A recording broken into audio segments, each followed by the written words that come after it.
In today's tutorial, I'm going to how to enable boot logging on your Dell desktop computer, tablet, or laptop. So this should hopefully be a pretty straightforward process here, guys. And without further ado, let's go ahead and jump straight into it. So what I have to do is open up the search menu, select the power icon, and then hold down the shift key on your keyboard and select restart.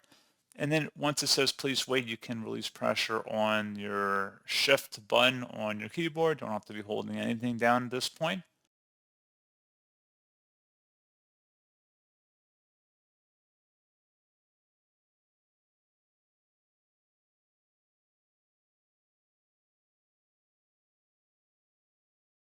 And now on this page, select the Troubleshoot button, and underneath Troubleshoot, select Advanced Options, and then select Startup Options, change Windows Startup Behavior, and then select the Restart option.